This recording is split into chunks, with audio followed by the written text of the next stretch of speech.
Também bom dia, vamos hoje falar sobre as funções e como a gente faz diagnóstico de alterações na função do fígado, função hepática. Primeiramente falar que é o maior órgão interno que nós temos, né? O maior órgão que a gente tem é a pele. Ele é um órgão friável. O que é que significa isso? Ele é um órgão que quando ele sofre impactos, né, a gente pode chamar de quebrar, ele despedaça, né? Então, inclusive é uma das, digamos assim, das principais, né, mas das grandes causas de morte, quando a pessoa sofre, por exemplo, um acidente de carro que leva uma pancada muito grande, ou muitas vezes tem o rompimento do fígado, né, ele quebra, ele rasga, ele despedaça, e aí causa uma hemorragia interna e muitas vezes causa de morte de pessoas. Tanto o fígado quanto o baço também são órgãos que são friáveis, né? Ele se apresenta no quadrante superior direito da região abdominal, né, do lado direito, na parte mais superior, né, antes do tórax, e faz uma intercomunicação com a vesícula, com o pâncreas e com o intestino. A intercomunicação com a vesícula a gente vai ver, e com os outros órgãos, como é que isso acontece, tá? E ele recebe sangue de dois locais. Ele recebe sangue da artéria hepática, né, todos os órgãos recebem sangue rico em oxigênio por alguma artéria, né? Então, os rins recebem sangue pela artéria renal, né? O coração pelas artérias coronárias, o intestino pelas artérias mesentéricas, mas o fígado ele recebe sangue também por uma outra via, que é a veia porta. Tá? Ele não é uma artéria, é uma veia, e esse sangue não é rico em oxigênio. Mas uma das funções do fígado é meio que filtrar o sangue, tá? Que vem do intestino, que vem da absorção dos alimentos. Então, quando a gente se alimenta, o alimento é digerido e os nutrientes são absorvidos no intestino, tá? Do intestino para a corrente sanguínea. Esse sangue que vem do intestino, cheio de nutrientes e com possíveis micro-organismos estranhos, toxinas, ele também vai ser absorvido. E antes de ser liberado ou distribuído por todo o organismo, ele vem pela veia porta e passa no fígado. Tá? E o fígado ele meio que serve de filtro para retirar impurezas, toxinas, identificar micro-organismos estranhos. Tá? Ele tem essa função e por isso que ele tem esse suprimento sanguíneo duplo. Tá? Aqui a gente tem uma figurinha, essa câmera aqui não fica legal, mas bem. A gente tem uma figura aqui mostrando, né, o fígado, né? E aqui embaixo a gente tem em verdinho a vesícula, tá? A vesícula é um órgão que serve de armazenamento para a bile, tá? Vou ter que pausar o que eu estava falando. A intercomunicação do fígado com a vesícula é através desses vasozinhos verdes, tá? Que são os canalículos, os canais biliares, tá? Então, o fígado produz uma substância, um líquido chamado de bile, tá? Ele é produzido a partir do colesterol e ele serve para ajudar na digestão das gorduras da dieta, tá? Então, o fígado produz a bile e a bile fica armazenada aqui, na vesícula, tá? E aí, quando a pessoa se alimenta, a vesícula vai liberar esse conteúdo de bile. Esse conteúdo vai se juntar aqui com o suco pancreático, aqui a gente está vendo o pâncreas, tá? Que produz diversas enzimas para o processo de digestão dos alimentos, tripsina, quimiotripsina, lipase, dentre outras. E aí essas enzimas do pâncreas, elas se juntam com a bile e vão para o intestino para participar do processo de digestão. Então, assim a gente tem vasos, condutos, canais que comunicam a vesícula com o fígado, né? O ducto pancreático se conecta com o ducto vesicular aqui, né? Formando o ducto colédoco que acaba no intestino. Então, esses 4 órgãos, intestino, pâncreas, vesícula e fígado, eles estão ali interligados, eles têm comunicações entre eles, tá? Lembrando, se vocês tiverem dúvida, perguntem. Aqui é uma visão anatômica da parte inferior do fígado. Tá? Ele tem um lobo esquerdo, um lobo direito, um lobo quadrado e um lobo caudado. Tá? Aqui embaixo, a vesícula fica meio que embaixo dele. E aqui a gente vê a veia porta e a artéria hepática. Tá? O fígado é um dos poucos órgãos que a gente pode fazer doação para outro paciente em vida. Tá? Normalmente o lobo esquerdo é retirado e é transplantado para outra pessoa. E aí o fígado, os 3 lobos que permanecem, eles crescem e fazem uma regeneração do lobo que foi perdido. Tá? É um dos órgãos que tem, como é que eu posso falar? A regeneração mais ativa, mais rápida. Tá? Ainda bem. E ele tem, né? A gente pode perder 75% do seu tecido, então a gente pode doar um pedaço considerável dele, e mesmo assim a gente não vai morrer, porque ele regenera muito rápido. Tá? Microscopicamente, tá? Ele tem formações em forma hexagonal, que são os lóbulos hepáticos. Eu vou mostrar a figurinha para vocês. E esses lóbulos hepáticos, eles têm tanto as artérias que chegam com sangue para o fígado, quanto as ramificações da veia porta que trazem o sangue do intestino para que o fígado filtre e retire desse sangue já as substâncias que ele necessita para todas as funções que ele desempenha. E vocês vão ver que o fígado desempenha muitas funções diferentes. Tá? O fígado é como se fosse uma grande indústria politransformadora, tá? Que produz várias coisas diferentes e ainda faz reciclagem. Tá? A gente vai ver isso um pouquinho mais para frente. Fica mais fácil. Tá? Então aqui a gente tem uma figura esquemática, tá? Do que são esses lóbulos hepáticos. Então vejam que eles têm um formato assim hexagonal. E cada quadradinho desse que tem um pontinho preto no meio é um hepatócito. Tá? É uma célula hepática. Então, essas células hepáticas elas estão assim em forma de fileiras. Tá? E a gente vê que entre essas fileiras de células hepáticas, a gente tem em vermelho a artéria hepática, trazendo sangue novo para as células poderem funcionar, né, com nutrientes para as células e com oxigênio. E a gente vê que entre essas colunas de células tem aí os ramos da veia porta. Tá? Então veja que a veia porta se ramifica toda por entre essas células. E aqui nesse lado a gente consegue ver melhor a veia porta se ramificando por entre as células. Vejo que dentro da veia, da ramificação da veia porta, que está em azul, a gente tem essas coisinhas rosas aqui dentro. O que são essas coisinhas rosas, professor? Essas coisinhas rosas são macrófagos, tá? São células de defesa. Desculpa. São células de defesa. A gente chama eles de células de Kupffer. São macrófagos especializados, só são encontrados no fígado.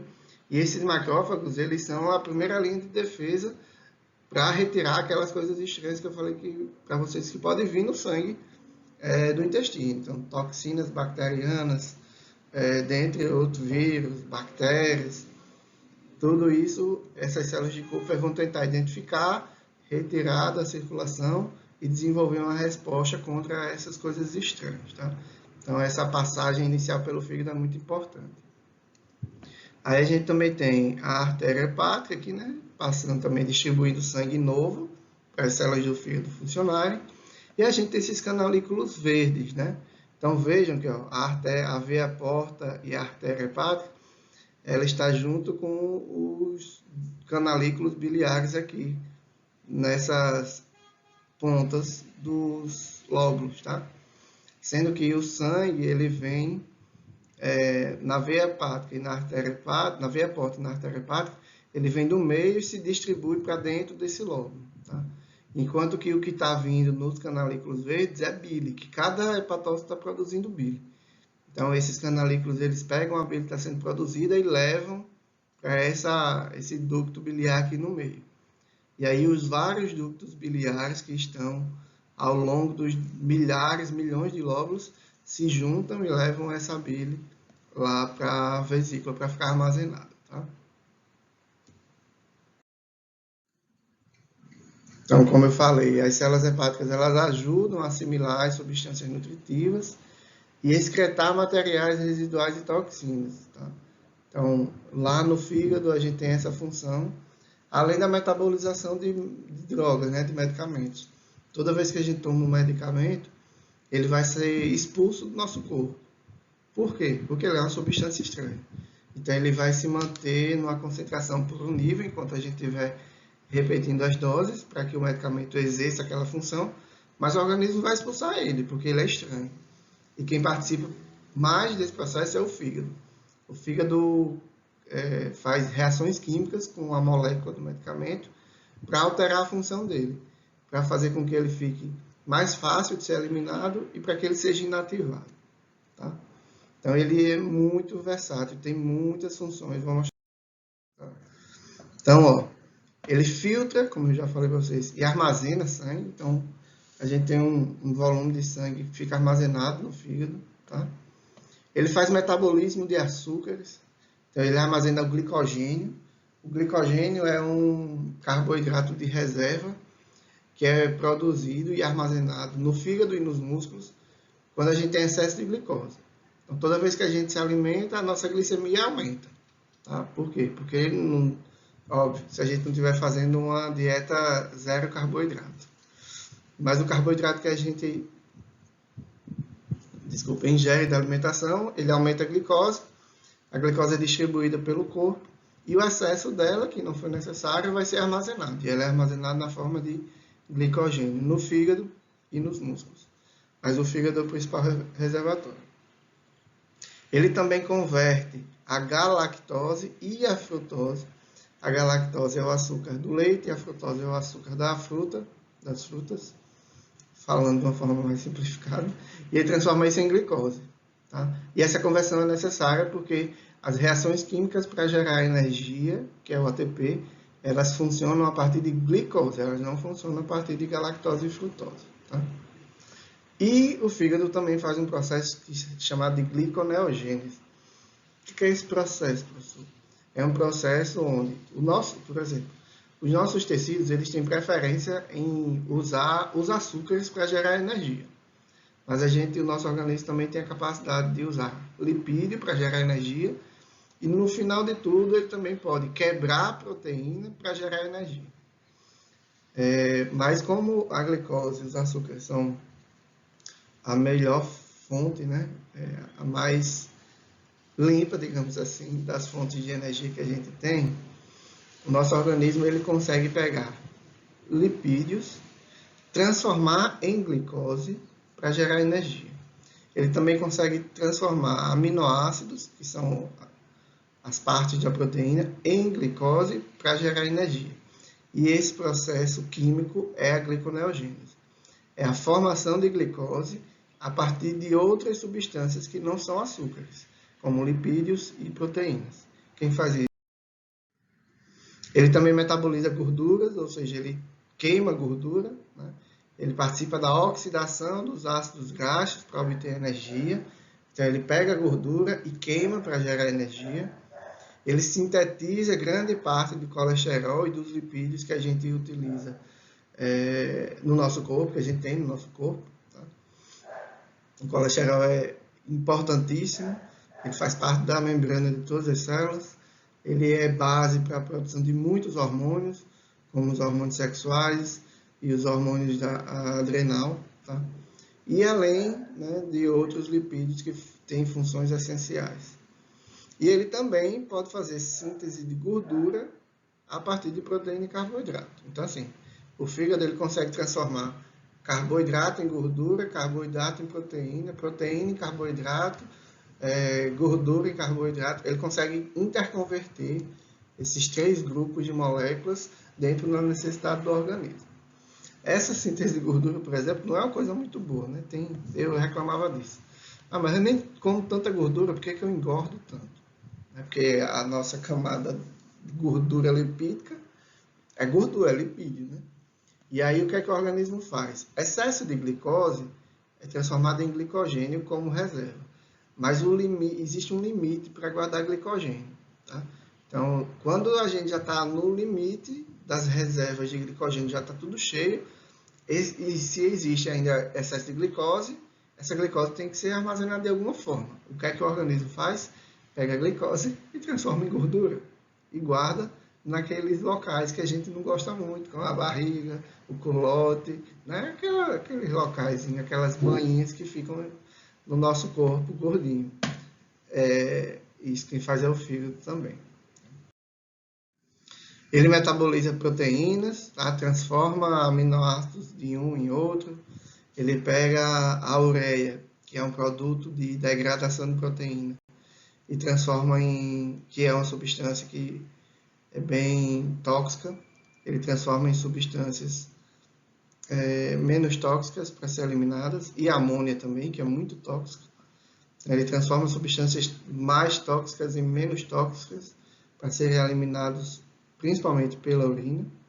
E ele produz uma grande quantidade de proteínas. A albumina, que é a principal proteína que a gente tem no corpo, que é uma proteína importantíssima no nosso na pressão do sangue, né, para manter o sangue dentro dos vasos, ela é produzida pelo fígado. Tá? Também faz armazenamento de vitaminas, diversas vitaminas. Armazena ferro na forma de ferritina, ela que produz os principais fatores de coagulação. Então, quando a gente se corta, o sangue coagula em função da existência de diversas proteínas que participam desse processo. E a maioria delas é produzida pelo fígado, tá? Com exceção do fator 7. A maioria deles é dependente de vitamina K. Tá? Faz o processo de remoção de fármacos, hormônios e outras substâncias estranhas. Esse processo de remoção de fármacos a gente chama de metabolização dos fármacos. Ele transforma os fármacos em substâncias sem função e elimina elas mais facilmente. Tá? Como eu falei, ele produz a bile, que participa do processo de digestão das gorduras, armazenada na vesícula biliar. Tá? Quando o fígado tem alguma lesão, alguma doença, né, as principais manifestações clínicas das alterações das funções do fígado são icterícia, tá? Que é quando a gente fica com a pele amarelada, não só a pele, mas também a esclera óptica, né? Essa parte branca do olho fica amarelada. Essa icterícia acontece pelo acúmulo de uma substância chamada de bilirrubina. E essa bilirrubina ela é transformada no fígado para que possa ser eliminada do nosso corpo. Eu vou falar para vocês de onde ela vem. Existe também um processo chamado hipertensão portal, quando o fígado está muito lesionado, está bem baleado, o sangue que chega pela veia porta, né, nos lóbulos, ele tem dificuldade de penetrar no fígado. Né? E aí a gente tem um aumento da pressão desse sangue que está chegando, que pode causar ascite, que é o acúmulo de líquido no abdômen, e também varizes no esôfago. Essas varizes no esôfago são uma grave consequência, né, dessa hipertensão portal e de lesão avançada do fígado. Tá? A icterícia é uma manifestação clínica comum em diversos tipos de doenças hepáticas, principalmente nas fases agudas. Tá? Já a hipertensão portal, ela já aparece em doenças mais graves e em estágios mais avançados. É muito comum nos quadros cirróticos, né? Principalmente associado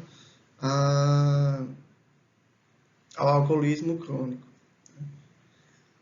E aí aparece essa ascite, né? Esse acúmulo de líquido na região abdominal, só fica com aquela barrigona, né?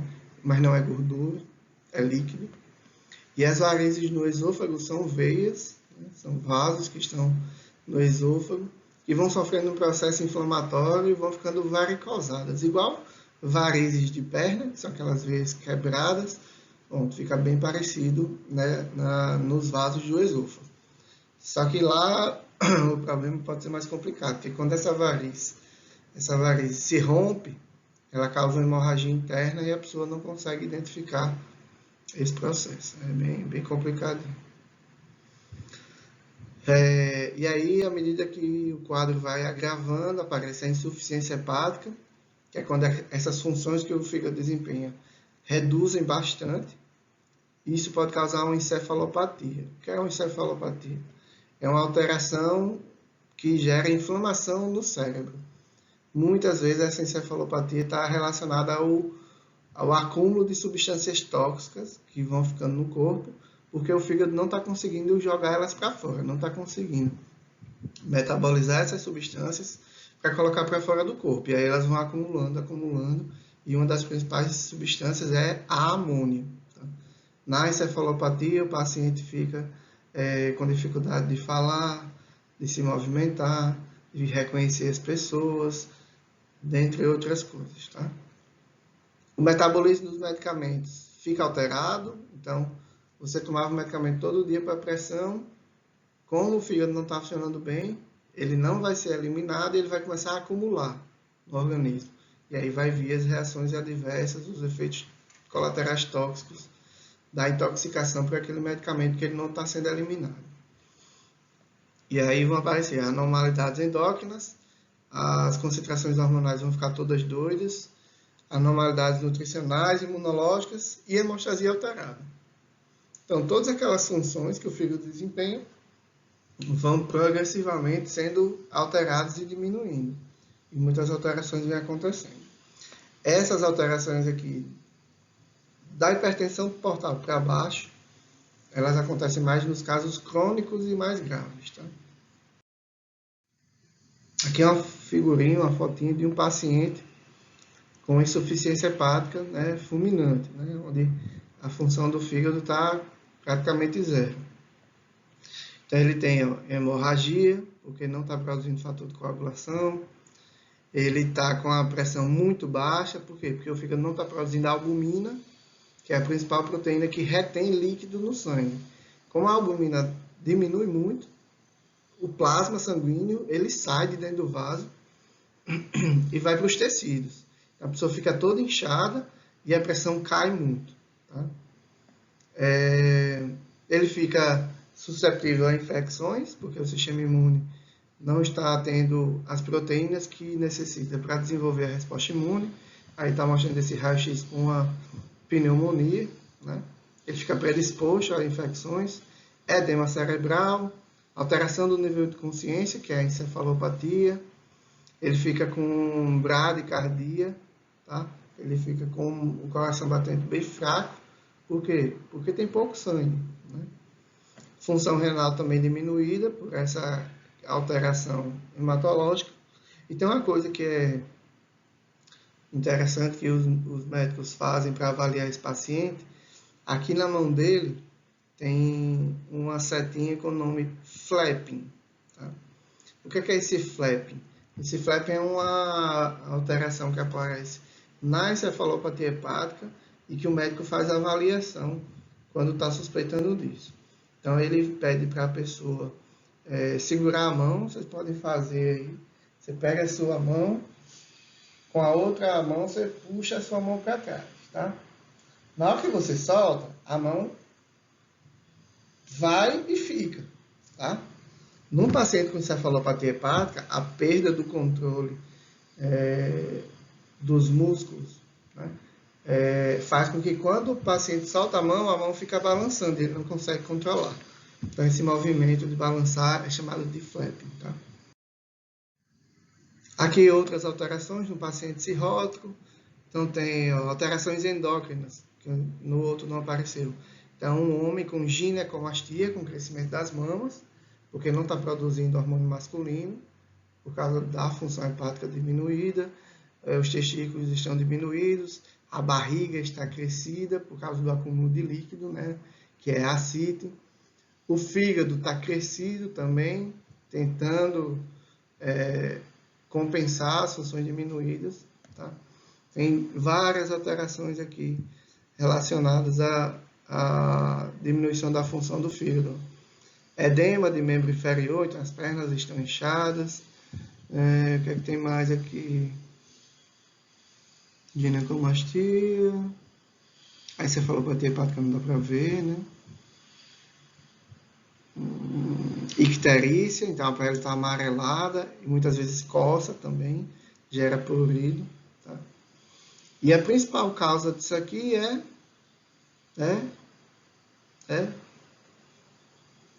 esteatose hepática alcoólica, que é o acúmulo de gordura no fígado, e a lesão crônica e prolongada que o álcool causa no fígado. Tá? Então, o álcool vai lentamente destruindo o fígado, acumulando gordura e causando um processo inflamatório, gerando a cirrose. Tá? Sendo que, assim, essa esteatose, a principal causa é a cirrose, é o álcool, mas também pode existir a doença hepática gordurosa, que é a esteatose não alcoólica, que está relacionada a excesso de açúcar. Tá? Então, do jeito que o álcool causa acúmulo de gordura no fígado e vai destruindo o fígado ao longo do tempo, a esteatose hepática associada ao açúcar também faz. Tá? Temos como principais doenças do fígado, né? As agudas, as hepatites virais, hepatite A, hepatite B, hepatite C, as lesões hepáticas, as intoxicações por fármaco, né? E a doença hepática alcoólica. Tá? São as principais doenças que acometem o fígado. Cronicamente, a gente tem a hepatite B e C, a hepatite A ela não cronifica. A principal de todas é a doença hepática alcoólica e agora a esteatose hepática não alcoólica. Tá? Então, a doença hepática alcoólica tem sintomas tanto agudos quanto crônicos. Tá?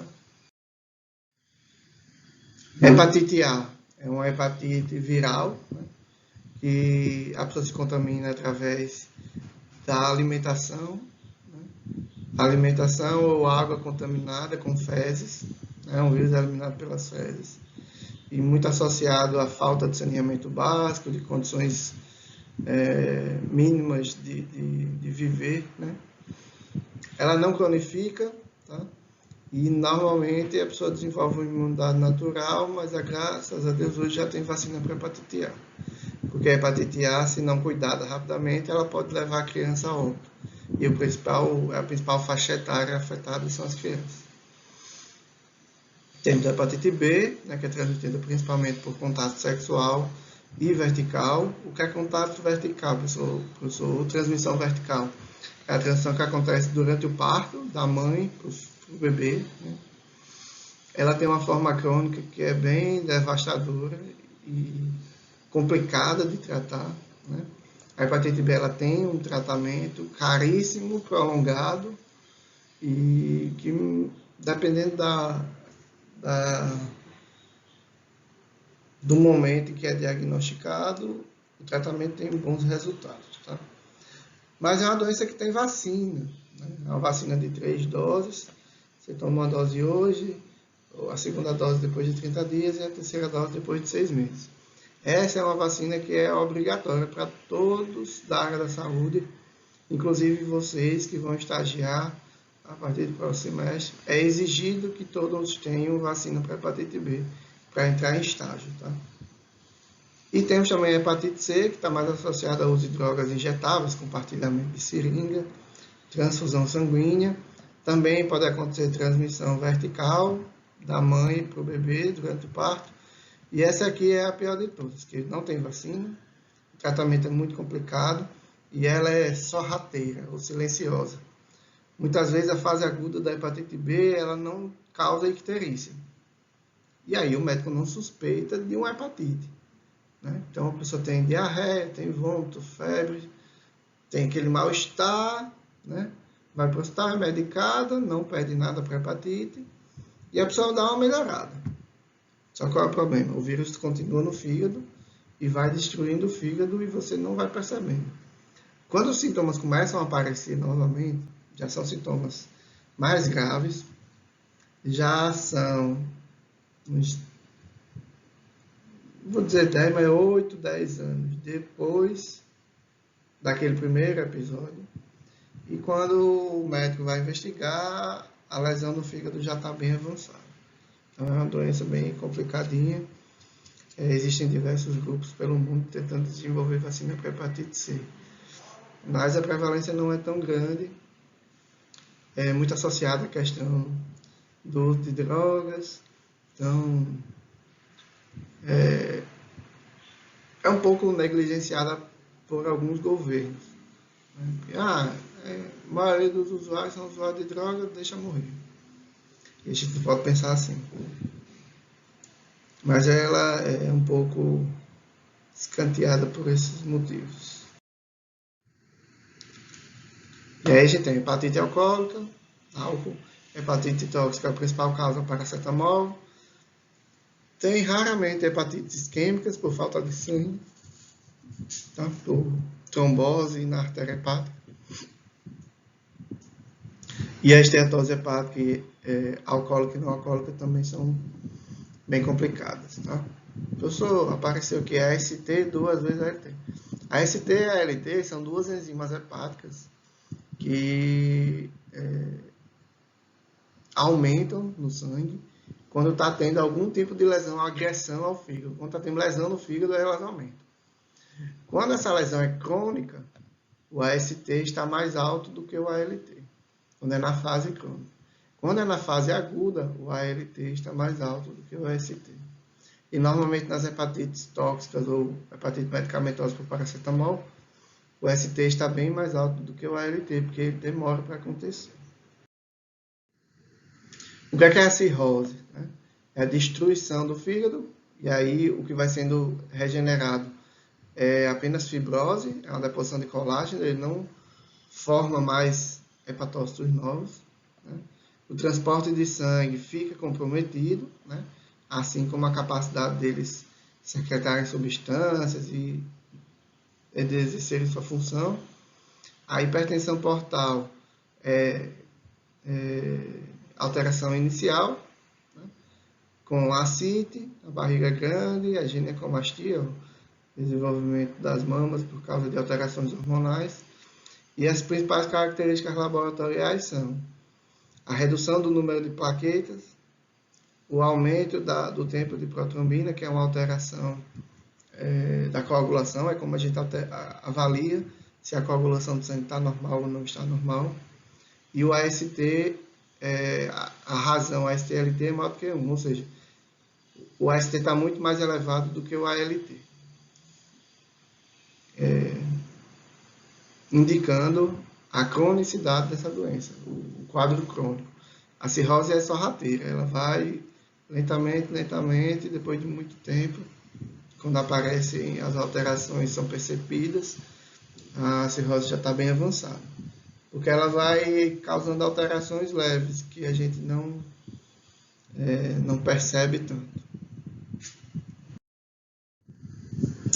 E o carcinoma hepatocelular é uma consequência que pode acontecer, uma consequência pode ocorrer numa cirrose muito avançada, tá? É um câncer hepático, 90% deles aparecem depois de uma cirrose avançada, tá? Então, as principais características são de lesão celular por compressão, então o tumor vai crescendo, vai infiltrando, obstrui a bile, e aí o paciente vai precisar de um transplante, se der tempo dele fazer o transplante.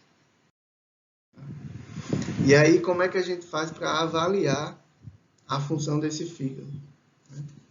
Então, a gente vai quantificar as substâncias que o fígado produz e metaboliza, como a bilirrubina direta, bilirrubina indireta. Também pode dosar a albumina. Então, se a albumina está diminuída, pode ser duas coisas. Ou o fígado não está produzindo a quantidade adequada, ou o paciente tem um problema renal e ele está perdendo essa albumina na urina. O que não é normal. Normalmente a albumina não sai na urina. Tá? A gente também vai medir substâncias que são liberadas pela agressão que o fígado sofre. Então, se o fígado está sofrendo uma lesão, os hepatócitos estão rompendo e estão liberando seu conteúdo interno. E aí essas substâncias aumentam na corrente sanguínea. Exemplo, as enzimas hepáticas. AST, ALT, GGT, que é a gama-GT, e a fosfatase alcalina. Então, quando essas substâncias aumentam no sangue, é porque o fígado está sofrendo algum tipo de lesão. Qual o motivo? A gente não sabe. Pode ser medicamento, pode ser uma lesão por causa do álcool, pode ser um vírus, certo? E a gente também pode usar marcadores imunológicos.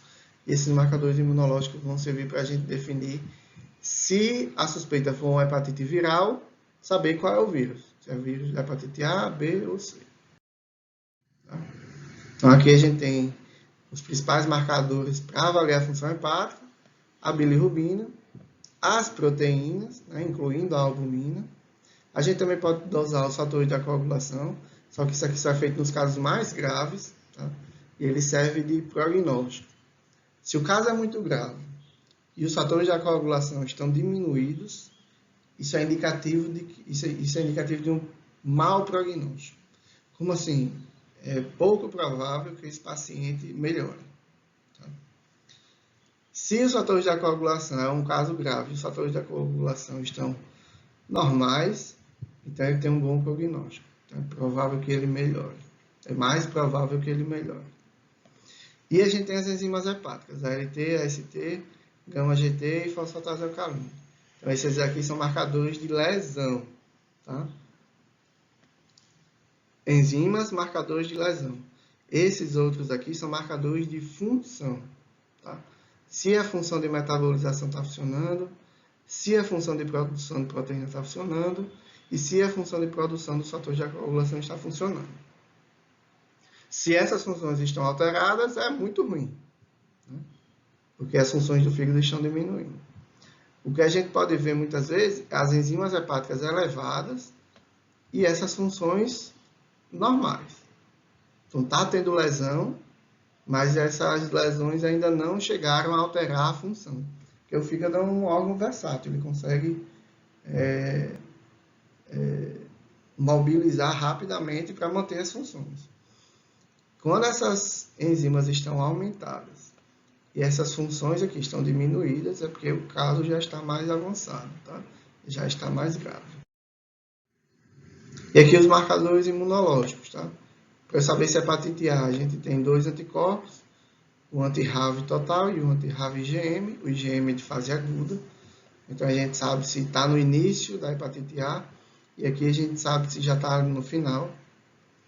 A hepatite C, a gente tem o anti-HCV, que é um anticorpo para pegar o vírus, né? Antígenos virais, mas muitas vezes, hoje em dia, o Ministério recomenda que seja feita a carga viral por PCR. Tá? Então, faz um PCR para confirmar a presença da hepatite C, como também pode ser feita para a hepatite B, a carga viral, através do PCR. Tá? Então, o PCR hoje, para a hepatite B e C, são os confirmatórios da presença do vírus. Mas tem vários outros marcadores para a hepatite B. Tá? O HBsAg, ele diz se o vírus está presente.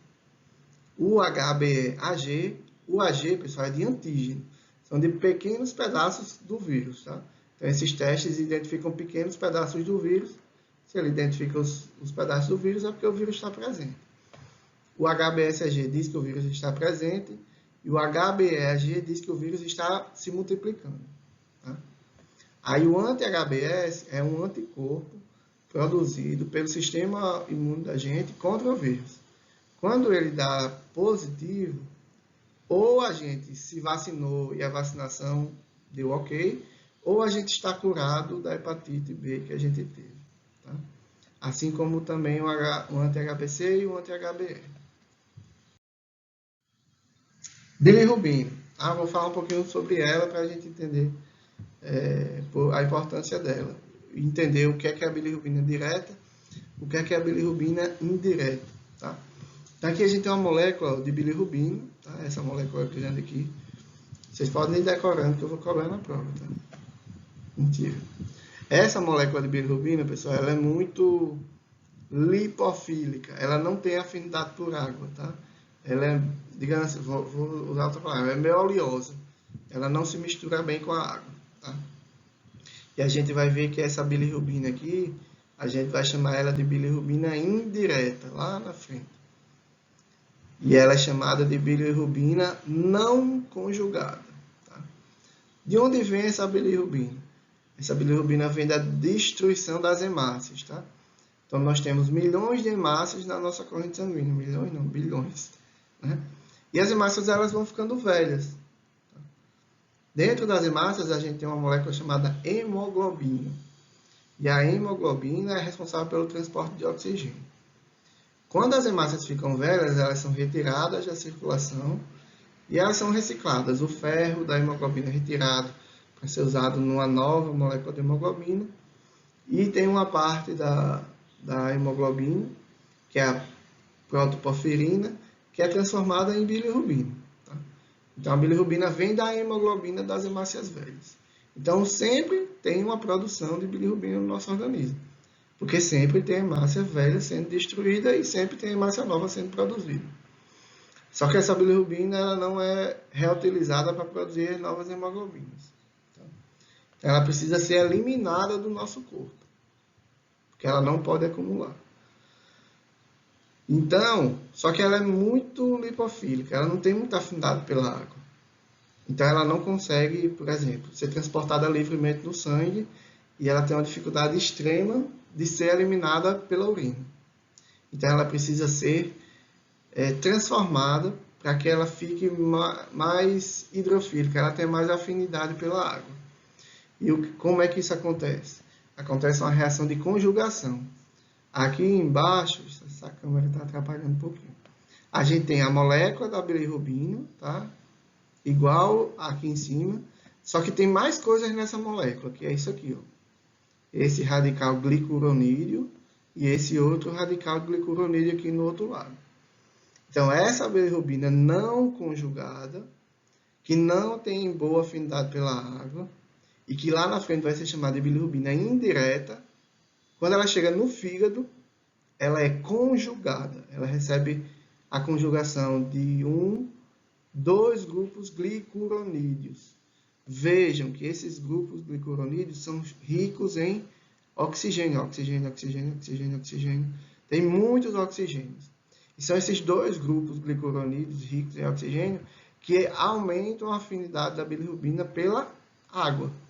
Tá? Então, essa bilirrubina conjugada, ela tem mais afinidade pela água. Tá? E ela vai ser chamada lá na frente de bilirrubina direta. Tá? Então, como eu falei, as hemácias velhas são retiradas pelo baço, spleen é baço, são destruídas, uma parte vai ser reciclada, e a globina, tá? A hemoglobina é formada por uma porção de proteína, que é a globina, que vai ser reciclada. E o M da hemoglobina vai ser convertido em bilirrubina. Tá? E aí ela vai sair do baço para o fígado, ela não vai livre, tá? Ela se liga a uma proteína que leva ela lá para o fígado. Chegando no fígado, essa bilirrubina, tá? Ela vai ser, ó, L é ligada a essa proteína aqui, ela vai receber, ó, o GU, que é o glicuronídeo. Ele recebe duas moléculas de glicuronídeo.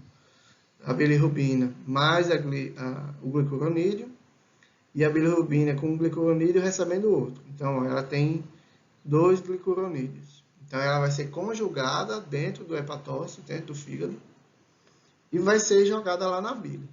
E vai para a bile. Tá? Aqui é o canalículo biliar que vai levar essa molécula de bilirrubina conjugada para a bile. Tá? E vai lá para o... Então, vamos fazer aqui um esqueminha devagarzinho para a gente entender. Minha hemácia foi retirada da circulação porque está velha, o ferro foi retirado, a globina foi retirada e sobrou o grupo M que vai se transformar em bilirrubina. Tá? Lá no baço. Essa bilirrubina vai ser transportada até o hepatócito, que é a célula hepática. Tá?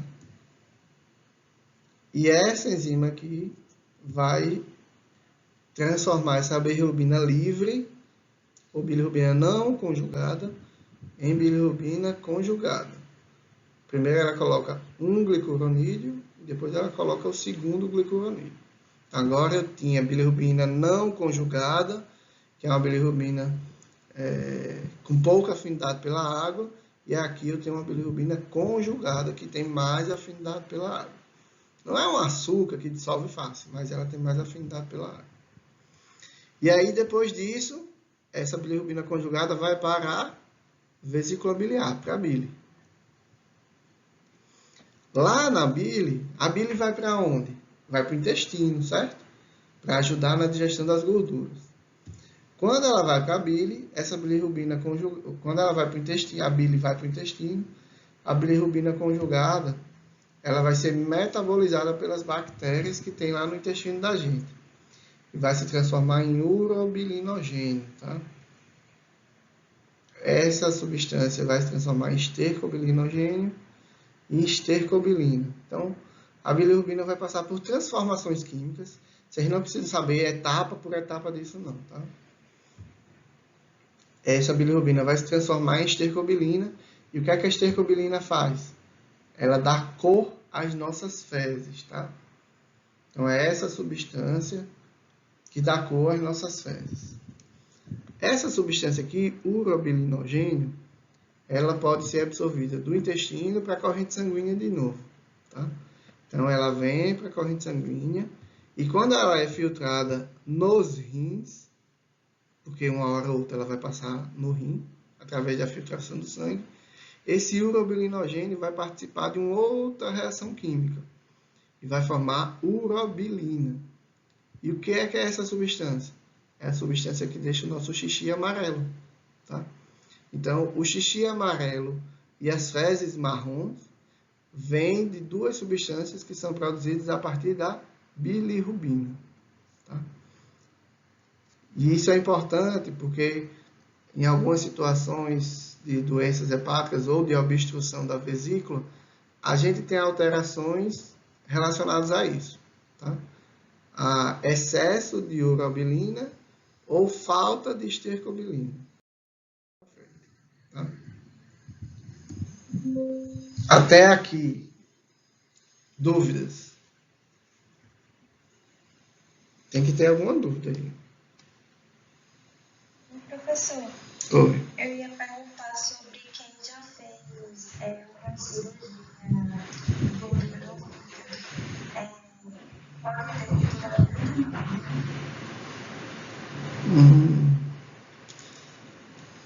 Pode, porque assim, é de gordura no fígado ou de retirada da vesícula?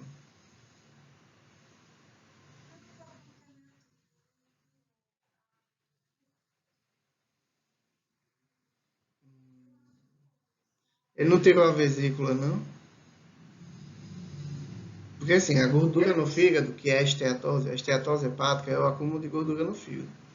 A gordura fica dentro dos hepatócitos. Eu não sei se tem uma cirurgia que possa retirar essa gordura. Mas, muitas vezes, quando a pessoa tem pedra na vesícula, essas pedras na vesícula que obstruem a vesícula, tampam a vesícula e a bile não sai, elas são por acúmulo de gordura. E aí, muitas vezes, ele precisa retirar a vesícula, porque não tem como tirar as pedras e deixar a vesícula lá. Então, eles tiram a vesícula como um todo. Tá? Se retirou a vesícula, não tem mais o que fazer, não tem mais vesícula. Aí, essas pessoas que têm retirado a vesícula, elas têm que reduzir a ingestão de gordura, tá? Porque a quantidade de bile que ela vai ter para metabolizar a gordura que ela ingere na dieta é bem menor. E muitas vezes eles podem sofrer de esteatorreia, que é como se fosse uma diarreia gordurosa, porque como a gordura não é digerida direito, sai nas fezes muita gordura, né? Agora, se a pessoa teve esteatose, que é o acúmulo de gordura, e tem uma cirurgia para tirar essa. Eu não vou dizer que não tem, porque eu não conheço. Essa gordura, ela pode voltar, porque ela é totalmente dependente da ingestão de gordura e do metabolismo do paciente. Lembrando que, como já falei, a principal causa de acúmulo de gordura no fígado é o alcoolismo crônico. E, mais recentemente, quando eu falo mais recentemente, são uns 15 anos atrás, também se sabe que o excesso de gordura causa acúmulo de açúcar, causa acúmulo de gordura no fígado também. Tá? Mas a vesícula, depois que tirou, não tem mais volta. Né? A pessoa precisa fazer uma dieta com redução de gordura. Porque assim, vai ter bile? Vai. Mas só aquela bile que vai estar sendo produzida do fígado diretamente para o intestino. E é um volume pequeno comparado ao que a vesícula armazenava. Né? Professor, eu acho que ele Mas o mais comum é retirada de vesícula. Aí ele tira. Quem bebe muito,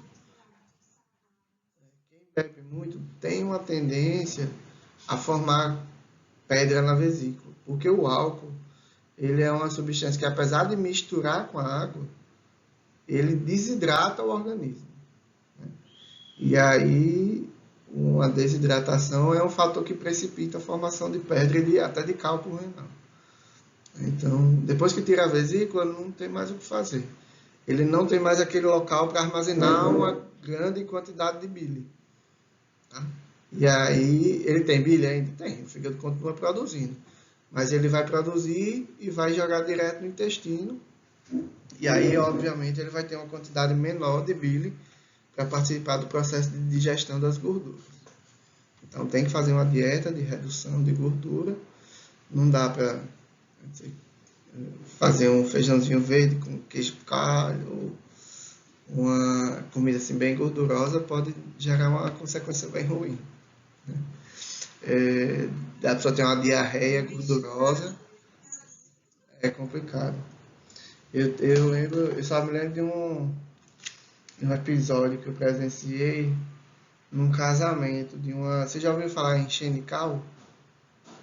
É um medicamento era mais utilizado antes do que hoje para emagrecer, né? Ele forma tipo esponja, e aí as gorduras que a gente come, ele não deixa que seja absorvido, né? E sai nas fezes. Sendo que, assim, em algumas pessoas, principalmente no início, pode causar diarreia gordurosa e a pessoa nem sente. Isso aconteceu com uma das madrinhas da menina do casamento. Então foi um negócio bem complicado. O vestido estava lá todo cheio de gordura e a menina nem tinha percebido. Foi-se embora do casamento, nem participou da madrinha. Isso pode acontecer com quem tirou a vesícula e não tem o cuidado da dieta com redução. Não vai poder comer gordura. Não, pode comer gordura. Mas tem que ser uma coisa controlada. Certo? Então vamos lá. Quando o fígado sofre agressão, né, ele está sendo agredido, lesionado por alguma coisa, por um vírus, ou por uma obstrução no canal biliar, a gente pode ter acúmulo de bilirrubinas, hiperbilirrubinemias, é o aumento das bilirrubinas, tá? E a gente pode ter o aumento apenas da bilirrubina indireta, o aumento apenas da bilirrubina direta e pode ter o aumento das duas, tá? Então, o aumento da bilirrubina indireta é causado pelo aumento da degradação do M ou da deficiência de conjugação. Quando é que a gente vai ver apenas a bilirrubina indireta, aquela que não é conjugada, aumentando? Quando a destruição das hemácias estiver muito aumentada, muito. Isso acontece em alguns tipos de anemia, nas anemias hemolíticas. Então, existem algumas doenças hematológicas que, em vez de destruir 1 milhão de hemácias por dia, que é o normal, é um exemplo, tá? Ele destrói 50 milhões de hemácias por dia. Então, vai produzir muito mais bilirrubina não conjugada do que o fígado consegue metabolizar. E aí ela vai acumular. Essa é a principal causa de aumento de bilirrubina apenas indireta. Aumento da destruição das hemácias. E existem duas doenças genéticas, são bem raras, onde a enzima que faz aquele processo de conjugação no fígado, ela não funciona bem. Que também pode levar ao aumento da bilirrubina indireta, mas é bem raro. O aumento isolado da bilirrubina direta, né? Então a bilirrubina está sendo produzida, está sendo conjugada, está sendo jogada lá na bile, mas por algum motivo ela está voltando. Então, normalmente a bilirrubina direta, a conjugada, aumenta quando tem a obstrução da vesícula ou dos ductos que levam a bile para o intestino. Pode ser uma obstrução no ducto lá do pâncreas, ou depois da junção do pâncreas, ou na vesícula. A principal causa disso é na vesícula. Então, quando tem cálculo biliar, a bile não consegue sair, ela volta para o fígado, tá? E essa bilirrubina conjugada volta para o fígado e para a corrente sanguínea. Tá? São situações menos comuns. O aumento isolado da indireta, da não conjugada, e o aumento isolado da direta ou conjugada. Na maioria das situações onde tem hepatites, lesão, intoxicação por medicamento, intoxicação alcoólica, a gente tem um aumento das duas bilirrubinas. Tá? Essa hiperbilirrubinemia não conjugada. O que é isso, professor? É o aumento apenas da bilirrubina indireta. Ela pode ser fisiológica, então ela acontece com praticamente todos os recém-nascidos, tá? Por quê? Porque o fígado ainda não está maduro para aquela pequena quantidade de bilirrubina que está sendo produzida já ser metabolizada, tá? Então, à medida que os dias passam, o fígado aumenta a sua velocidade e resolve isso sozinho. Quando a quantidade de bilirrubina está muito alta, aí tem que fazer um tratamento com luz fluorescente com o bebê. Né? Se for muito intenso, às vezes é feito no hospital. Quando é aquela hiperbilirrubinemia normal, a criança vai para casa e é recomendado fazer o famoso banho de sol. Então, você dá um banho de sol na criança, e aí essa bilirrubina que está fazendo o bebê ficar amarelinho vai saindo. Tá? Por quê? Porque a luz do sol, a luz ultravioleta, ela converte a bilirrubina indireta, que é o que acumula na pele. O que causa icterícia, pessoal, é bilirrubina indireta. Tá? A direta ela não acumula nos tecidos, não causa amarelação, porque ela é eliminada na urina. A indireta, que não é eliminada na urina, ela acumula no tecido. Então, a luz ultravioleta ela transforma a indireta numa forma mais solúvel, e aí elimina ela mais fácil. Tá? É até 10 dias é normal essa icterícia. Mais do que isso, é interessante que procure o pediatra. Tá? E acontece muito com os recém-nascidos. Por isso que é chamado de fisiológico. Tá? É uma icterícia normal. Oi.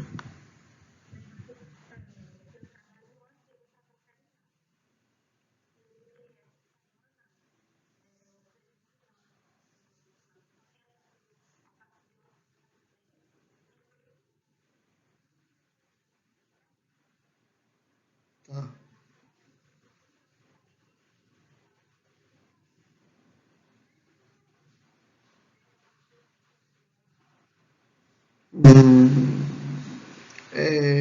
Fez bilirrubina total ou ela conseguiu fazer direta e indireta?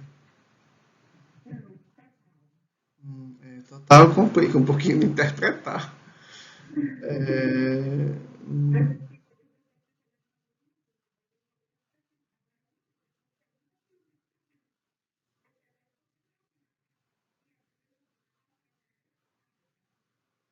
quais foram os exames que foram feitos? Foi feito exame hematológico, hemograma, o hemograma normal, enzima hepática normal.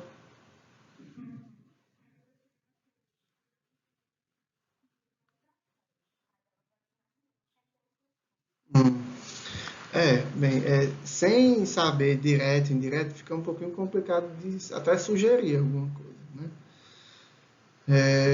Mas assim, se fosse uma hiperbilirrubinemia por aumento de destruição de hemácia, o hemograma mostraria anemia, mas não tem anemia.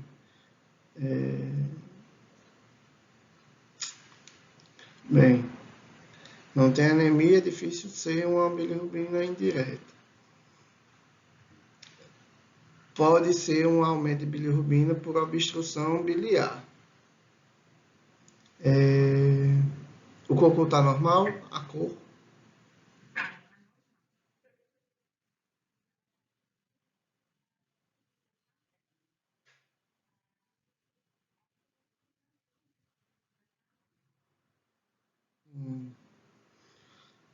A urina está normal, a cor da urina. Está escura. Isso pode estar relacionado a uma obstrução biliar, com aumento de bilirrubina direta. Eu eu vou falar já sobre isso. Tá? Então, a bilirrubina indireta, né, como eu falei, também pode aumentar nas anemias hemolíticas, onde tem uma destruição muito maior de hemácias. Isso pode acontecer por quê? Porque a gente tem hemácias falciformes, alterações genéticas na forma das hemácias. Aqui a gente tem uma hemácia normal, né? Uma hemácia esférica, oval, falciforme. Então, essas hemácias aqui, elas são reconhecidas como hemácias estranhas e são destruídas muito mais intensamente. E aí se destrói muito mais hemácia, tem muito mais bilirrubina indireta, e aí ela acumula, pode causar icterícia. Além disso, existem essas duas doenças aqui, a síndrome de Gilbert e a síndrome de Crigler-Najjar, 1 e 2. São síndromes genéticas onde essa enzima aqui, que é aquela enzima hepática que pega a bilirrubina indireta e conjuga, transformando em conjugada, transforma a bilirrubina indireta em direta, ela tem uma função diminuída. Na síndrome de Gilbert, ela tem função de apenas 50%. Então, ele vai ter uma conjugação mais reduzida. E na Crigler-Najjar 1 e 2, a conjugação praticamente não acontece. Tá? Então, ele não consegue transformar a bilirrubina indireta em direta. E aí ela acumula, e aí pode causar o quadro chamado de kernicterus, que é a deposição de bilirrubina no sistema nervoso, que muitas vezes traz a criança a óbito. Tá? Infelizmente. As hiperbilirrubinemias conjugadas, que é quando tem aumento das duas, principalmente nas hepatites, né? Síndrome de Dubé-Johnson também é uma doençazinha, vocês não precisam saber detalhes. E pode acontecer também quando tem obstrução. Tá? Quando tem aumento de bilirrubina, a gente tem um paciente ictérico, vejam que esse paciente aqui está amarelo, comparando com esse. Por quê? Porque a bilirrubina indireta está aumentada e está depositando nos tecidos. Tá? Então, na pele, nas escleróticas, e na esclerótica, que é a parte branca do olho, e nas mucosas. Tá? Deposição de bilirrubina indireta nos tecidos. Outra coisa que pode acontecer é a colúria. Isso aqui é urina, isso aqui também é urina. A gente chama isso de colúria, é o nome mais técnico, mas antigamente a gente chamava de urina cor de Coca-Cola. Isso aqui é em função do aumento de bilirrubina direta na urina. Tá? Então, o excesso de bilirrubina direta, que normalmente está associado à obstrução da vesícula ou dos ductos biliares. Então, a bilirrubina indireta está chegando, está sendo transformada na direta, está indo para a vesícula, mas não está saindo da vesícula. O caminho da vesícula para o intestino está bloqueado em algum local. Pode ser por pedra na vesícula ou por alguma outra coisa. Às vezes o câncer pancreático, o câncer de pâncreas, cresce tanto que obstrui o canal. E aí essa bile volta para o fígado e para o sangue. E essa bilirrubina direta aumentada é filtrada nos rins e causa isso. E aí essa bilirrubina aumentada pode estar relacionada a essa obstrução. Nesse caso, as enzimas hepáticas que falam de lesão no fígado podem estar normais. Tá? Pode ter aumento pequeno, pode ter aumento de gama-GT e fosfatase alcalina. Mas a ST-LT não altera, porque não está tendo nenhuma lesão no fígado. A gama-GT e fosfatase alcalina aumentam porque a bile voltando, né, da vesícula, ela libera essas enzimas da membrana. E aí elas aumentam também. Tá? Mas nem sempre elas são realizadas. O mais comum de fazer é a ST e a LT. ST e LT. E aí se perde a possibilidade de identificar essa obstrução. Outra coisa que pode acontecer nesse caso de obstrução é a acolia fecal. São as fezes esbranquiçadas. Como a bile não chega no intestino, né, para ser convertida e formar o esterco bilinogênio, não tem o pigmento que colore as fezes, e elas tendem a ficar esbranquiçadas. Nem sempre tem as duas coisas. Às vezes tem só a colúria e não tem a acolia fecal. Tá? Então, aí é onde a gente tem que prestar atenção. Aumentou a bilirrubina, a urina está escurecida, pode ser uma obstrução da vesícula. Tá? ou dos canais que levam a bile por alguma outra coisa. E aí, no caso, o exame que você falou, né, que ela vai fazer, pode identificar isso mais fácil. Tá? Como é que a gente faz essa determinação no laboratório? Uma coisa importantíssima. Lembra que eu falei que quando o bebê tem icterícia, ele toma banho de sol? É orientado a tomar o banho de sol cedinho, porque a luz ultravioleta transforma a bilirrubina indireta, que está causando a icterícia, numa bilirrubina que é mais facilmente liberada na urina. Quando a gente vai fazer exames e tem dentro desse exame bilirrubina para fazer, a gente precisa ter o cuidado de proteger o tubo de sangue com papel alumínio. Porque a luz ambiente pode pegar a bilirrubina indireta e ir convertendo em uma bilirrubina solúvel. E aí pode alterar a proporção, bilirrubina indireta, direta. Tá? Então, quando se tem uma amostra que vai fazer dosagem de bilirrubina, tem que se proteger a amostra da luz. Tá? E aí, por que ela é chamada de direta e indireta? Tá? Esse moço aqui, o Van der Berg, ele desenvolveu uma forma de quantificar a bilirrubina. Então, ele pegava a amostra de soro do paciente e misturava com ácido sulfanílico. Tá? O ácido sulfanílico reagia com a bilirrubina e formava uma coloração que a gente conseguia fazer a leitura no equipamento. Beleza. Sendo que, para essa reação aqui acontecer, eu preciso ter uma bilirrubina solúvel, uma bilirrubina que esteja ali na água, né, que tenha afinidade com a água, porque esse sal aqui é muito hidrofílico, está dissolvido. E aí essa reação aqui, ela só pegava a bilirrubina direta. A indireta não conseguia reagir com esse ácido sulfanílico. Aí veio esses dois moços aqui, né, que eu não sei a nacionalidade deles, e aí pensaram numa forma de pegar essa bilirrubina indireta e solubilizar ela, para que ela reagisse com ácido sulfanílico. E depois de muitos testes, eles descobriram que a teofilina, a cafeína e o metanol faziam essa função. Então, quando a gente vai dosar a bilirrubina, a gente dosa duas vezes. Uma vez, amostra de soro e ácido sulfanílico, e aí eu tenho um valor. Esse valor que eu vou obter aqui é de quem? Bilirrubina direta. Tá? Aqui é solúvel, é a conjugada. E eu vou fazer uma outra reação. Vou pegar a minha amostra de soro com ácido sulfanílico em outro tubo e vou adicionar metanol, teofilina. Metanol não é muito bom, que é extremamente tóxico. Normalmente a gente usa teofilina ou cafeína. E aí ele vai pegar essa bilirrubina indireta, solubilizar, e aqui no final eu vou ter o quê? A bilirrubina total.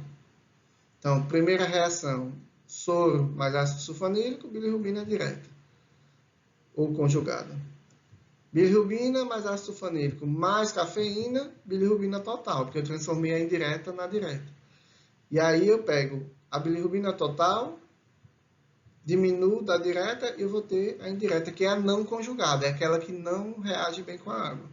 Por isso que esses nomes de direta e indireta, tá?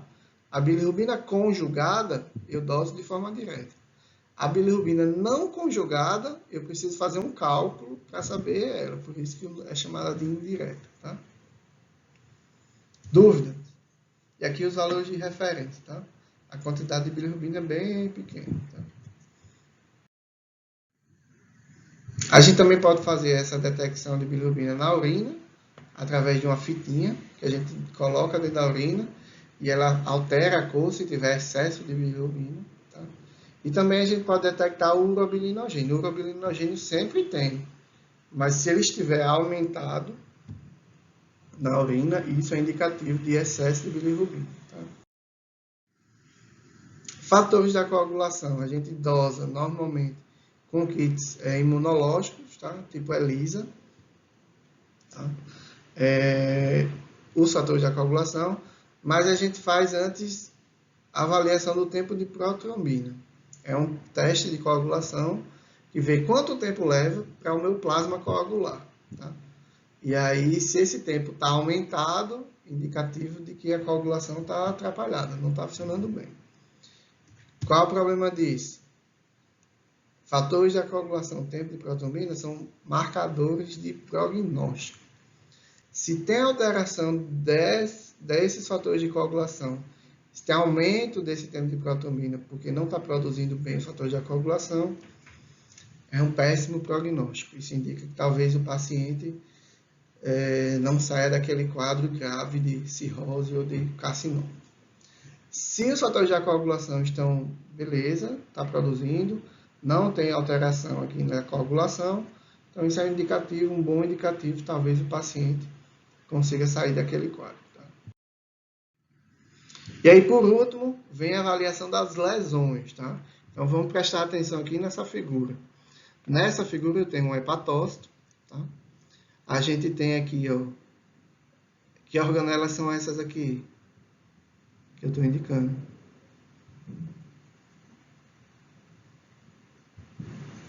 Vamos lá, chuta aí, que organela é essa? Ninguém sabe, ninguém quer nem chutar. É uma mitocôndria. Exatamente. São as mitocôndrias. Tá? São responsáveis pelo processo de respiração celular. São elas que geram os ATPs.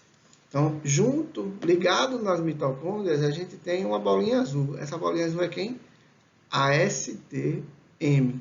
AST mitocondrial. Tá? A gente tem roxinho AST também, professor. Tem. É ASTC. É AST que está livre no citosol, no citoplasma da célula. Quando a gente fala de AST, a grande maioria da AST está ligada nas mitocôndrias, tá? Apesar da figura não mostrar isso de forma tão importante. Mas eu vou dizer, em torno de 70% da AST, pessoal, está ligada à mitocôndria, tá? Anotem isso. A ALT, tá? São as duas principais enzimas que me dão informação sobre lesão hepática. Veja que ela está sempre livre no citoplasma. Tá? 90% da ALT está livre no citoplasma. E a gente tem ainda duas enzimas. A GGT, ou gama-GT, é a gama-glutamiltransferase. Onde é que ela está? Aqui, ó, nesses ductos. E aqui, nessa lateral, essa lateral aqui, esses bichinhos, são os canalículos biliares. Tá? São os ductos biliares, que é onde a bile vai ser produzida aqui dentro da célula e vai ser lançada aqui nesses ductos para ir lá para a vesícula. Então, aqui a gente tem, nessa região, tanto a GGT, que é a gama-GT, gama-glutamiltransferase, quanto a ALP, que é a fosfatase alcalina. Aqui está a LP, mas a gente também chama ela de FAO, tá? Fosfatase alcalina. Então, são duas enzimas que estão diretamente associadas com os canais biliares, tá? E isso vai ser importante para a gente entender melhor as alterações que elas indicam. Então, essas enzimas plasmáticas, essas enzimas que estão, que a gente vai detectar, elas vão estar aumentadas na corrente sanguínea, porque as células vão romper. Então, quando as células rompem pela destruição, elas acabam aumentando na corrente sanguínea. Então, elas aumentam pela lesão celular, né, pela proliferação celular e pelo aumento de síntese enzimática. Tá? E também vai aumentar pela obstrução dos ductos. Essa obstrução dos ductos vai aumentar GGT e fosfatase alcalina. Tá? Então, vamos começar com a AST, que é aquela que está muito mais associada à mitocôndria. Ela tem uma meia-vida de 17 horas. Depois que ela é liberada no sangue, a gente consegue detectar esse aumento por até 17 horas. 80% da AST é mitocondrial e 20% está no citosol, está livre. Ela não está presente apenas no fígado. Ela também está presente no coração. Antigamente, ela já foi utilizada como marcador para infarto. Tá? Graças a Deus, hoje a gente tem marcadores bem melhores. E ela também está no músculo esquelético. Então, se eu tenho um aumento da ST, eu estou com problema hepático. Calma, devagar. Pode ter um problema muscular, mas ela pode estar associada com problema hepático. Óbvio, o problema hepático ele tem outros sintomas, então o resultado do laboratorial tem que estar associado com os sintomas. Tá? E ele é utilizado na monitorização de drogas que são hepatotóxicas, tá? Como, por exemplo, paracetamol. É o melhor exemplo. Já a ALT, ele tem uma meia-vida bem mais longa, e 90% dela está livre no citoplasma das células. E apenas 10% está ligada às mitocôndrias. Tá? É bem mais específica para o fígado. Além do fígado, tem um pouquinho de ALT nos rins. Tá? E aí eu pergunto para vocês. Eu tomei uma... Bem, eu levei uma picada de uma cobra e o veneno dessa cobra tem um efeito hepatotóxico. Tá? Causa lesão no meu fígado. Nesse início, quem vocês acham que vai estar mais elevado? A ALT ou a ST?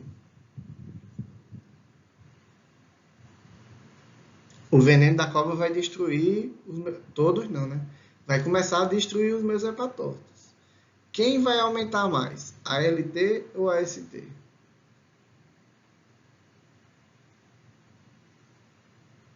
E aí, pessoal?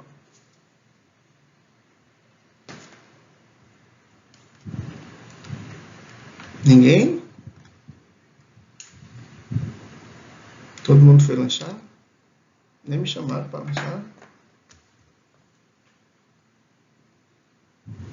Ninguém vai chutar? Alguém tem que chutar. Só continua se alguém chutar. Tem uma toxina no meu organismo, do veneno da cobra, que está destruindo os meus hepatócitos. Vou coletar o sangue e vou fazer a LT e a ST. Quem vai estar mais elevado? As duas vão estar elevadas. Mas quem vai estar mais elevada? A LT ou a ST?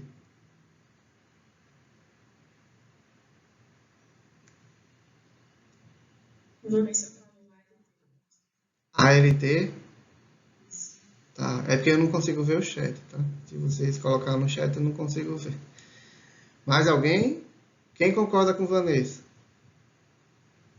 Ana Júlia, concorda com Vanessa? Eu acho que Tá. Samara.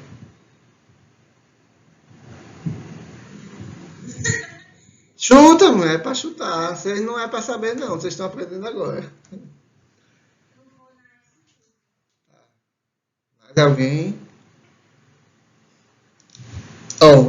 Só baseado na questão quem está mais ligado à mitocôndria, quem está mais livre, é a resposta. Imagine aí, eu tenho grande quantidade de LT livre no citosol. Tá?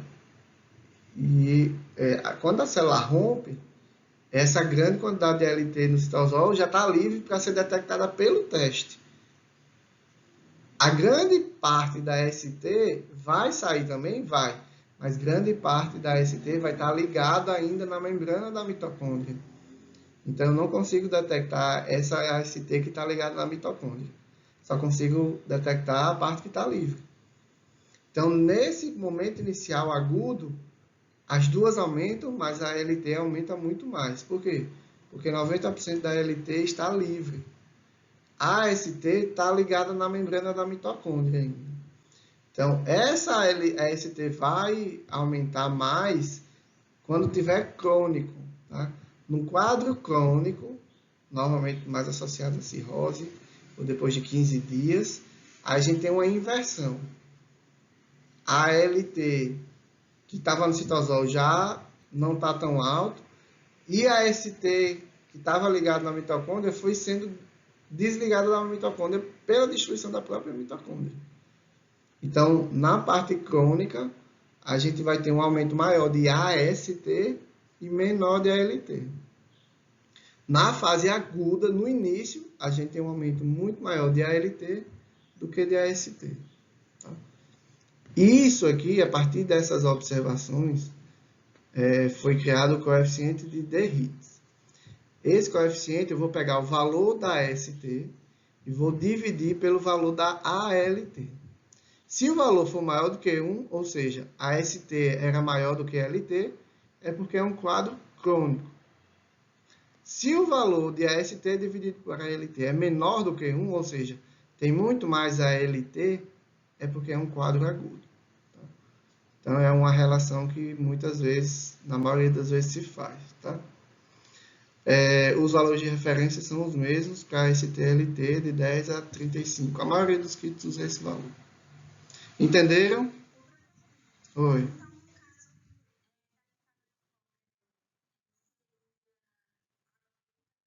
Sim, com certeza. Com certeza agudo. Só que eu usei a picada de cobra só por exemplo, tá?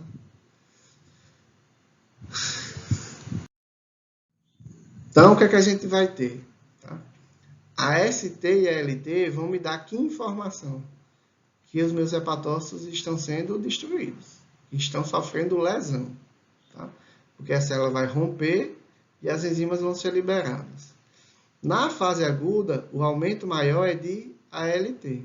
As duas aumentam, mas quem aumenta mais é a ALT. Tá? E aí depois a gente vai ter a liberação da AST mitocondrial na fase crônica, e aí depois eu vou ter um aumento de ALT, mas o aumento maior vai ser de AST. Então, AST maior do que ALT significa quadro crônico. ALT maior do que AST significa um quadro agudo. Então, aqui são as reações químicas que as enzimas fazem, tá? Então, ALT e AST no fígado, qual a função delas? É fazer transferência de aminoácidos. Tá?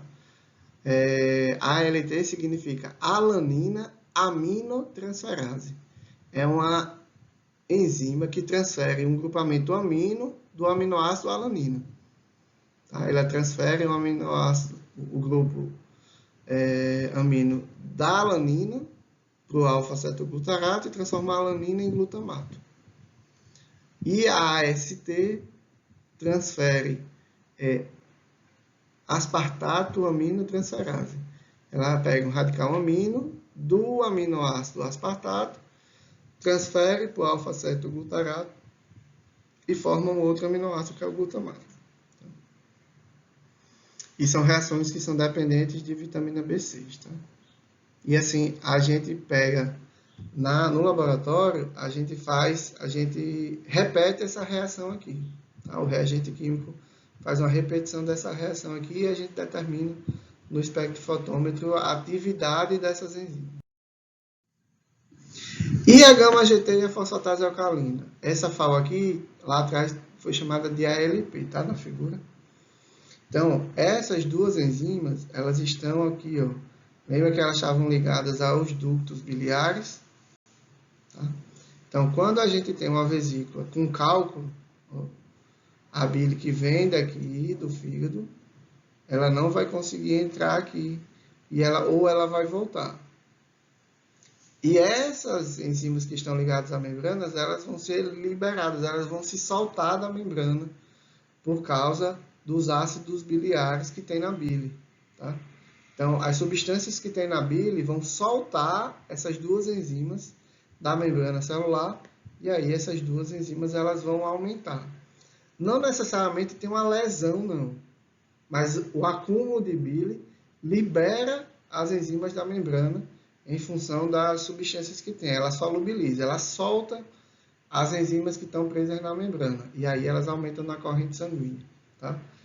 Nessas obstruções, AST e LT estão normais. Não tem lesão nenhuma acontecendo. Mas fosfatase alcalina e gama-GT elas vão estar aumentadas. E aí vai estar associado. Pode estar associado à colúria, a urina escura. Pode estar associado à acolia fecal, que são as fezes esbranquiçadas, e o aumento da bilirrubina direta. Tá? Entenderam? A ST e a LT é quando tem lesão. Tem alguma coisa destruindo os hepatócitos. Aí as duas aumentam. Na fase aguda, a LT aumenta mais do que a ST. Na fase crônica, a ST aumenta mais do que a LT. E essas duas aqui, se tiver tendo lesão lá nos hepatócitos, essas duas também aumentam, tá? Mas elas não são assim essenciais. Mas elas são realmente porque elas estão lá no hepatócito. E aí quando o hepatócito destrói, elas também vão aumentar. Quando a gente tem aumento só dessas duas, da GGT, da gama-GT e da fosfatase alcalina, e não tem DSTLT, aí a gente já precisa pensar nisso aqui, ó. A obstrução do que a gente chama de árvore biliar. São os ductos biliares, a vesícula e o canal. Então, a bile não está chegando no intestino por algum motivo. Essa figurinha aqui é até boazinha, porque ela mostra alguns poucos cálculos na vesícula, né, Pedras? Eu já acompanhei algumas cirurgias de retirada de vesícula. Quando abre a vesícula, não tem espaço para nada. Está cheio de pedra na vesícula. É um negocinho impressionante. Então, a fosfatase alcalina, a gente precisa ter um certo cuidado, tá? Porque a fosfatase alcalina, ela não está presente só no fígado. Ela está presente no fígado, nos ossos, no intestino e na placenta, né? E está lá no trato biliar. Existem ensaios ou testes que conseguem diferenciar a fosfatase alcalina do osso da fosfatase alcalina hepática. Então, já ajuda na interpretação dos resultados, tá? E a gama-GT, né, gama-glutamiltransferase, ela também faz transferência de grupos entre aminoácidos. Ela regula o transporte de aminoácidos pela membrana celular, tá? Ela está praticamente em todas as células, exceto os músculos. E ela é a mais sensível, tá? Ela pode ser utilizada para verificar se, por exemplo, uma pessoa que tem cirrose, se ela está mantendo a abstinência alcoólica, tá? Porque quando a pessoa bebe, ela é a mais sensível. Se você tiver um aumento apenas de gama-GT, ela pode estar refletindo o consumo de álcool e a lesão que o álcool causa no fígado, tá? E aí, normalmente, essa questão da obstrução biliar, ela vai ter sempre aumento de gama-GT e de fosfatase alcalina. Gama-GT e fosfatase alcalina, para ter a obstrução. Se for só a fosfatase alcalina aumentada, provavelmente isso não vai ser algo hepático. Isso é mais provável de ser uma alteração óssea ou intestinal, tá? Então, para ajudar na elucidação dessa obstrução da árvore biliar, gama-GT e fosfatase alcalina precisam estar as duas elevadas, certo? Dúvidas?